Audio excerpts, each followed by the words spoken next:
We have a tradition at our annual awards dinner of lighting a candle in honor of those who have been imprisoned, harassed, lost, or killed while in the line of duty. To most of us here tonight, journalism isn't just a job. We feel a deep sense of responsibility to find the truth and inform the world.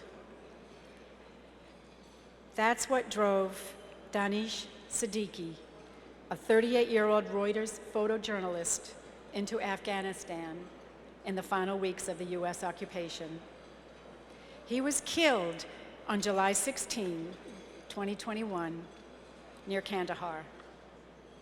Danish was there to take photographs as Taliban forces were sweeping the countryside, toppling one province after another. Danish, the father of 2 small children, was one of India's most recognized and celebrated photojournalists. He shared a Pulitzer Prize with colleagues for his images of the Rohingya exodus from Myanmar in 2018. Back in India, he didn't shy away from documenting the growing tensions between India's Hindu majority and the large Muslim minority. Nor did he shy away from covering the Indian government's mishandling of the COVID pandemic. In a TED Talk in 2020, Danish said, "My role is as a mirror, and I want to expose you to the raw truth and make you a witness to it. You can look away or stand up and act for courage." Now we will watch a video made for us by Danish's wife, Rike.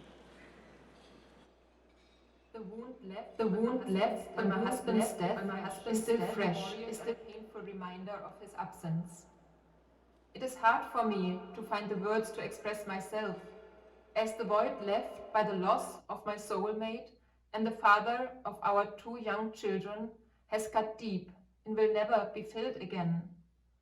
On behalf of our family, though, I would like to thank the Overseas Press Club for remembering Danish and honoring his work and legacy. Journalism was not merely his profession, but his passion. Danish wanted to capture and show the world images that many would have rather avoided. Danish didn't look through the lens with his eyes alone. It was his heart and his deeply rooted, caring soul that captured the world around him.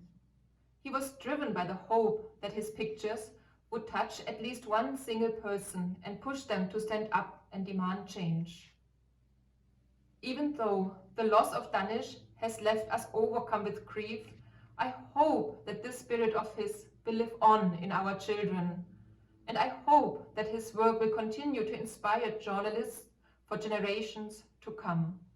Thank you.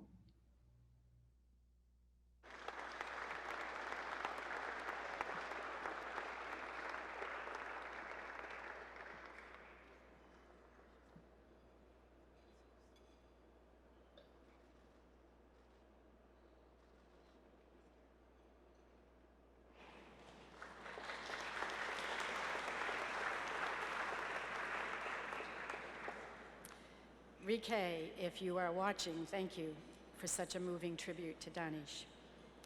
Now I would like to call Michael Williams, Global Enterprise Editor at Reuters, who will say a few words about Danish and his work.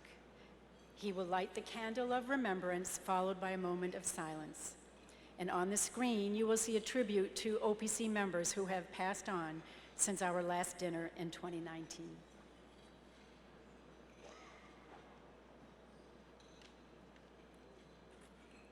Thank you, Paula.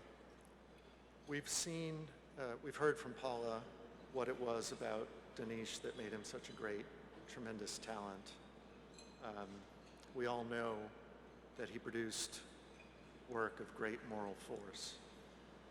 I wanted to tell you something else about him, about an additional impact he had on our newsroom. And that is the joy he showed in doing his journalism, and the immense fun that he had on the job. He was so full of that vitality that he just raised the game of everybody else around him in our newsroom who worked with him. That's another reason why he was part of the heart and soul of Reuters.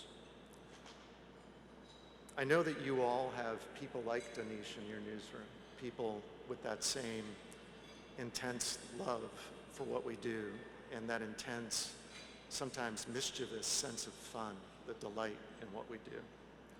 So I'd like to light the candle this year for people like that who we've lost since the last time we met more than 2.5 years ago. And also to remember to cherish those kinds of people who we still have in our newsrooms. Thank you.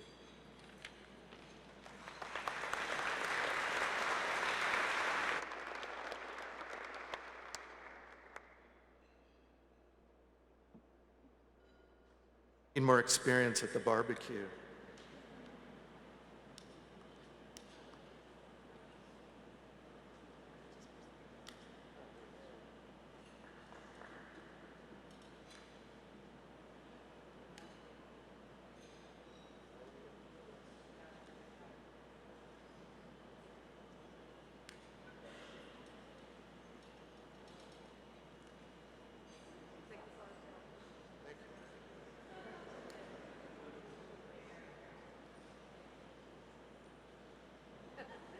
This is a trick candle.